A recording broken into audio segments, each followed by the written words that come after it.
अस्सलाम वालेकुम नाज़रीन, प्रोग्राम टेस्ट रॉन्ग के साथ मैं हफ्ज़ अयूबी। नाज़रीन, जो आज हमारा टॉपिक है वो है कस्टम का चैप्टर है 84-85। वो क्या है जिसकी वजह से आज ताजर बरादरी सरापा एहतजाज है। हुकूमत एक्सपोर्ट बढ़ाने के दावे और नारे तो करती है और ताजर बरादरी को सहूलियात भी फराहम करती है। इसके बावजूद हमारी इम्पोर्ट 2 गुना ज़्यादा है, एक्सपोर्ट उससे बहुत ही ज़्यादा कम है। क्या वजूहात है, हमारा मुल्क एक्सपोर्ट में क्यों आगे नहीं जाता?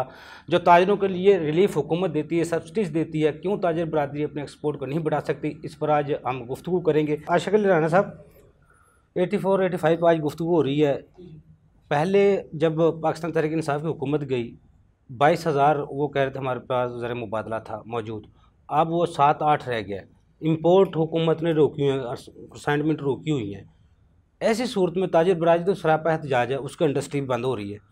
लेकिन इसका कोई दूसरा वे भी है जिससे मुल्क को हम सर्वाइवल की तरफ ले जा सकते हैं। क्योंकि असाक डार साहब ने कल जो अमेरिका में परसों प्रेस कॉन्फ्रेंस किया, उसमें बहुत सख्त उन्हें एक अंदिया दिया है।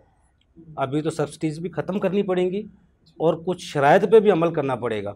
पहले ही ताजर बरादरी सरापा एहतजाज है, फिर और ज़्यादा सख्ती क्या होगी जब बिल के रेट भी 60 रुपये यूनिट तक चले गए। इसमें जो 84-85 की बात है, मैं पहले उस तरफ आता हूँ कि ये एक ऐसे लॉज बना देते हैं जिससे मुल्क के अंदर ईज़ ऑफ डूइंग बिज़नेस का जो कंसेप्ट है वो तकरीबन ख़त्म होता जा रहा है।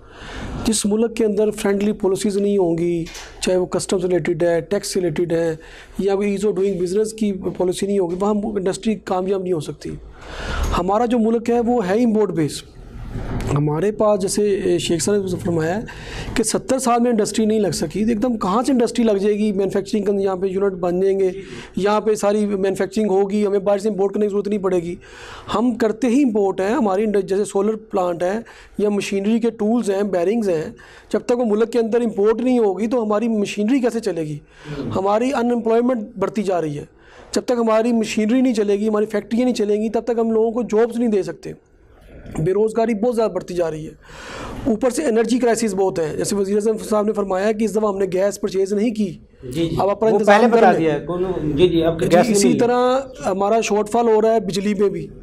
तो जब बिजली हमें नहीं मिलेगी, हमें गैस नहीं मिलेगी, तो हम इंटरनेशनल मार्केट में कम्पीट कैसे करेंगे? हम तो एक्सपोर्ट भी नहीं कर सकेंगे।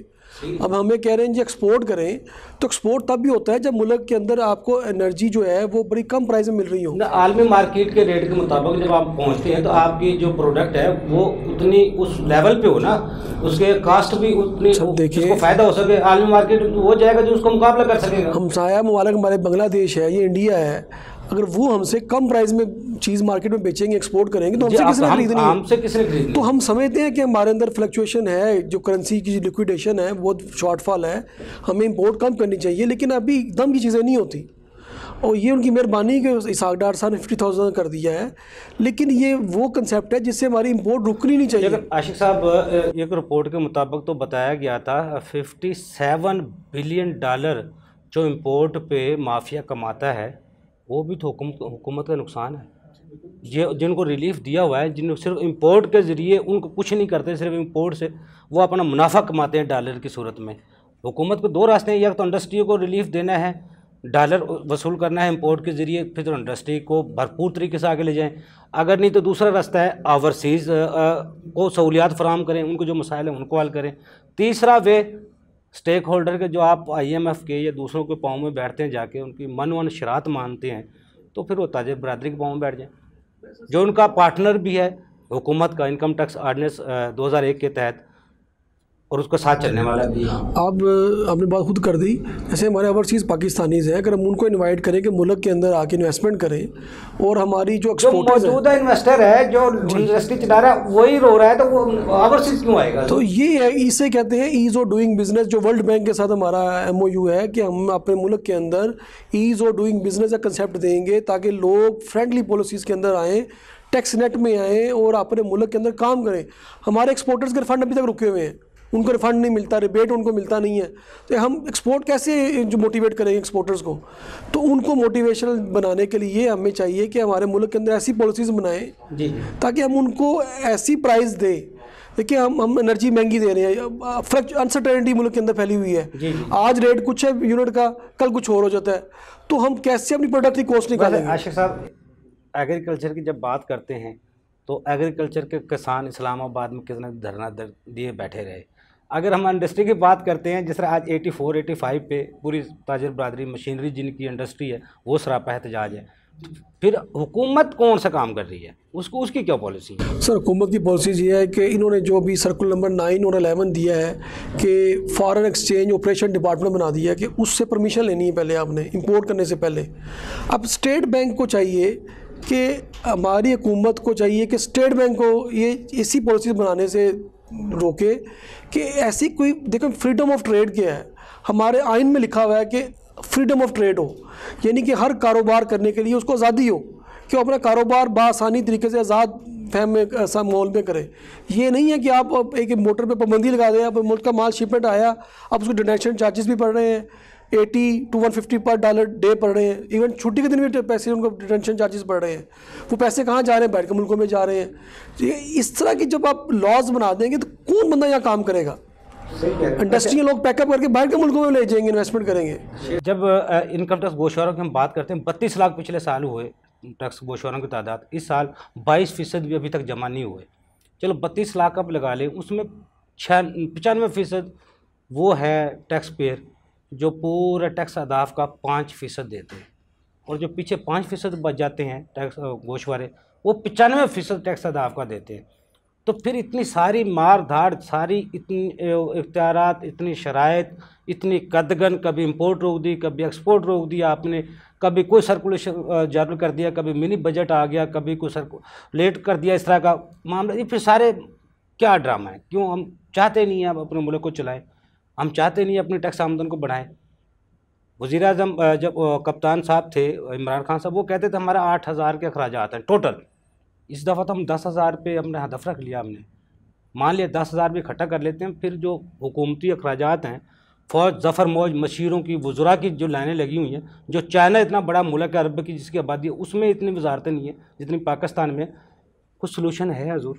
सर यूबी साहब, सोलूशन ये है कि जब तक हमारे मुल्क के अंदर कंसिस्टेंसी नहीं होगी, देखिए होता क्या है कि हुकूमत चेंज हो जाती है, किसी को यानी इंस्टेबिलिटी हुई है मुल्क में।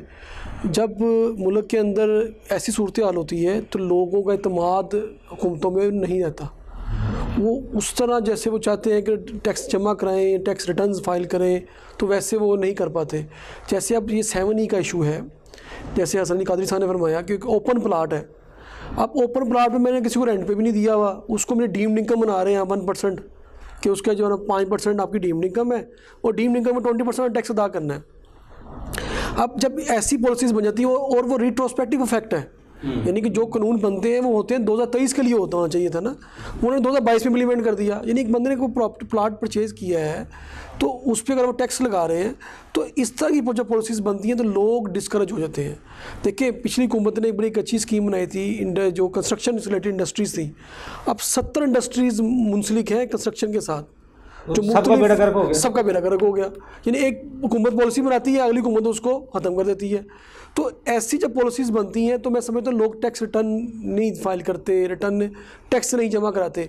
हमारा मेजर पोर्शन है with holding tax reduction base है, हमारा जो टैक्स 85% जो विद होल्डिंग आ जाता है, एट सोर्स रिडक्शन हो रही है, ऑटोमेटिकली हो रही है। लेकिन जो रह गया फाइलिंग का, फाइलिंग इसलिए नहीं हो रही कि 7E की वजह से लोग हाई कोर्ट्स में अभी हमारे केसेस पेंडिंग है। आज हाई कोर्ट में केस था 7E का, अब उन्होंने कोई सिंगल बेंच ये केस नहीं सुन सकता, वो सबको डीबी में ले जाए। तो जब तक और रिटर्न अब तक लोगों को till the decision of the 7E तक एक्सटेंशन अलाउड है, रिटर्न फाइल नहीं करेंगे।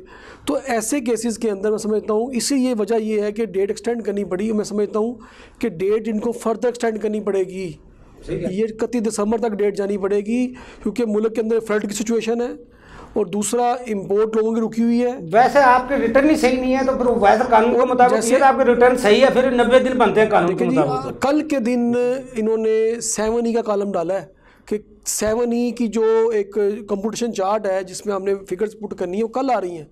तो आप पीछे दिन क्या रह गए हैं, 12 दिन तो रह गए रिटर्न फाइल करने में। तो अभी इनको चाहिए कि सफिशिएंट टाइम दें और 7E का जो पेंडिंग सब जुडिस मैटर अभी कोर्ट में, उसको भी एजुकेट होने दें। जो ही वो डिसाइड होगा फिर उस पर रिटर्न आनी शुरू होंगी। तो खुदारा अपने मुल्क के अंदर ताजर बरादरी को, स्टेक होल्डर्स को कानून बनाते हुए, लोअर चैम्बर ऑफ कॉमर्स को, फेडरेशंस को टैक्स बार्स को, आई कैप को इत्मीनान में लें, उनसे मुशावरत करें, फिर ऐसे कवानीन बनाएं। उनको क्या पता रिटेलर्स क्या, ब्रांथर और रिटेलर बैठा उससे क्या मसाइल है। फ्रांस मिनिस्टर जो है, इंपोर्टेड है, फ्रांस मिनिस्टर है, उनको क्या पता है कि यहाँ मसाइल क्या है। ज़्यादा लोगों को बिजनेस नहीं है, ब्यूरोक्रेसी के बिजनेस नहीं है, वो किसी को फैक्ट्री लगा के देखे ना, वो देखे ना फेस करके क्या क्या मसाला है। जब तक ये कमेटियाँ बनी हुई हैं, इन कमेटियों को इत्मीनान में लें, इनसे मुशावरत करें, इनसे देखें ना। अब उन्होंने ज्वेलर्स हैं, वो उन्होंने कह दिया 300 स्क्वायर फुट की शॉप होगी तो उसमें जनाब वो अपना POS में आएंगे। रिटेलर्स है, रेदर दैन उसका काम कितना है कितना नहीं है, कि वो एक कंडीशन माल में अगर छोटी सी दुकान में उसकी है तो वो उसमें आएगा, 1000 स्क्वायर फुट की कंडीशन उसमें लगा दी। और भाई उनके काम देखें, उसका रिटेलर्स का काम टर्नओवर देखें। इनकम टैक्स 1979 था जो, वो मेच्योर हो गया था, लोग उसको समझ गए थे, टैक्स पेयर भी और टैक्स कलेक्टर भी सब उस पर कोई मसाइल नहीं था किसी का। इन्होंने कहा वो कौम समझ गई है, इसको बदल दो। इनकम टैक्स ऑर्डिनेंस 2001 आ गया है, उसकी रूह है पार्टनरशिप के, कंप्लाइंस बेस होगा। तो आज कितना कंप्लाइंस बेस है, आज एक टैक्स पेयर वो पहले एक दफ़ा उसका ऑडिट होता था, अब इंस्पेक्शन टीम भी उसका ऑडिट करती है, ऑडिट ऑफिसर भी उसका ऑडिट करते हैं, फिर उससे उन दोनों से निकलता है तो फिर वो इन्फोर्समेंट टीम उसका ऑडिट खोल देती है। एक बंदे का 3 दफ़ा ऑडिट होगा तो फिर कहाँ हम कंप्लाइंस बेस रहे हैं। सब पहले होता था, जून होते थे और सर्कल होते थे। हर कमिश्नर को, हर जोन के इंस्पेक्टर को अपने सर्कल में पता होता था मैंने इतनी रिटर्न कलेक्ट करनी है कि प्रांथर रोड पे नारकली में कितने टैक्स पेयर नजर आते हैं, मैंने अपना कब ब्रॉडनिंग ऑफ टैक्स बेस करनी है, मैंने इतनी रिटर्न बना ली है। इन्होंने 2001 का ऑर्डिनेंस ले आए, उसके बाद आए रोज मिनी बजट आ जाता है, कोई अमेंडमेंट आ जाती है, यानी कि लॉ बनाते हुए वो कानून जिसने बनाया प्रोफेसर ली, मेरे ख्याल था शायद ऑस्ट्रेलिया का, और उसको ये भी नहीं बताया गया हमारा इनकम टैक्स ऑर्डिनेंस 1979 है, उसको दे के इसको बेहतर कर दें। उसने तो फिर वो अपने मुताबिक ही बनाना था, जिसको पता ही नहीं हमारे हकायक का, हमारे सेक्टर के हकायक का, हमारे ज़मीन हकायक का, जिसको इल्म ही नहीं है। जी वो तो तरक्की याफ्ता मुल्क है। देखिए, जो बंदा ऑलरेडी टैक्स नेट में है उसी को नचोड़ा जा रहा है, उसी को कह रहे हैं 161 का ऑर्डर इसका होना है, 177 सिलेक्शन जो 214C के तहत होती है वो भी उसी ने आना जिसको रिटर्न दे रहा है। 122(5) डेफिनेट इन्फॉर्मेशन लगनी है, वो भी उसी पे लगनी है। वैसे टैक्स बार ना हो, टैक्स पेयर का पहले दिन में गोश्त उतारा हुआ है ना, ये हड्डियों से गूदा निकाल लें। अगर टैक्स बार ना हो तो ताजिर बरादरी का हड्डियों से गूदा है ना, वो भी निकाल के ये डिपार्टमेंट खा जाए। हम तो सर ये कहते हैं कि जो हमारी फेडरेशन है या चैम्बर ऑफ कॉमर्स है, चाहे वो डिस्ट्रिक्ट किसी लेवल पे भी है, वो अपने अपने टैक्स बार के साथ कोऑर्डिनेशन में रहे। जब ये अकेले मीटिंग करती हैं तो उनको कोई ना कोई ऐसा कानून बना के उनको देखिए, वो कानून को नहीं ना जानते, कानून को नहीं समझते। अगर कानूनी टीम हो साथ, कानूनी टीम को कि देखें, जैसे अली साहब ने बात की ना, तो बात का खुलासा ये है कि चाहे टैक्स बार्स हो, चाहे लाहौर चैम्बर ऑफ कॉमर्स हो, आई कैप हो, बिलाशुबा ये तीनों इदारे जो हैं बहुत काम कर रहे हैं टैक्स पेयर्स के लिए। लेकिन हम बहैसियत टैक्स बार, हम बहैसियत आई कैप, मैं आपको पूरे वसूख के साथ कहता हूँ, हम बात करते हैं हजूर कंप्लाइंट टैक्स पेयर की। तो हमारी इल्तिजा है कम से कम कंप्लाइंट टैक्स पेयर के लिए तो ज़िंदगी आसान करें, बाकी आप जो मर्ज़ी करें। वैसे सजाद अफजल साहब, जैसा क्योंकि आप रिसर्चर भी रहे, दुनिया में तो ऐसे होता है, हुकूमतें आती हैं चली जाती हैं, जो मुआशी पॉलिसी है, मुआशत है उनकी, वो अपने डगर पे चलती रहती है, उसको हुकूमत नहीं छेड़ती। क्या हमारे मुल्क में सब पॉसिबल है? बिल्कुल है, इंडिया में है नहीं। इंडिया में आप देखें कि नेहरू ने जो है पॉलिसी उसने बनाई शुरू में, ये पिछले सालों में टेस्ला आई थी उनकी मार्केट में, उसने कहा हमने गाड़ी अपनी बेचनी है, तो उन्होंने गाड़ी बेचने नहीं दी, उन्होंने कहा टेक्नोलॉजी साथ ट्रांसफ़र होगी। ठीक है, तो जब तक टेक्नोलॉजी ट्रांसफ़र नहीं करेगी within 5 years we won't let you to enter in our market. जी जी, ठीक है जी। अब हमारे यहाँ पे देख लें, गाड़ियाँ सारी असेंबलिंग हो रही है, कोई चीज़ आज तक हम 65 से सुजुकी बना रहे हैं, हमने आज तक इंजन नहीं बनाया। We have not developed engine, we do have the capability, कोई शक नहीं, ऐसे ही हमने आज तक इंजन नहीं बनाया। और क्या मसला है, सब कुछ यहाँ पे इतना इतना टैलेंट बैठा हुआ है, वो टैलेंट क्या हो रहा है, वो टैलेंट बाहर से लोग आते हैं, वो दे हंट और टैलेंट और ले जाते हैं बाहर, और वही लोग आज नासा में भी बैठे हैं, बाकी सारे भी जगह पे बैठे हैं, they are earning a lot of money. मामला ये है कि हम अपनी चीज़ों को यूज़ नहीं करते। वाई? क्योंकि हमने कभी अपने ब्रेन, हम तो ब्रेन ड्रेन कर रहे हैं। जो हमारा ब्रेन था ना, वो तो सारा देखें वो वेस्टर्न्स उठा के ले जाते हैं। तो हम लोग यहाँ पे फिर जाहिर है हम लोग, क्योंकि यहाँ पे देखें इतनी जो है ना, अब एक इंडस्ट्री चला, हम इंडस्ट्री चला रहे हैं, अब वो जनाब मेरा उस तरह 6-7 लाख रुपए का आता था, वो पिछले महीने 14 का कर दिया। वो कहाँ से चलेगी भाई इंडस्ट्री?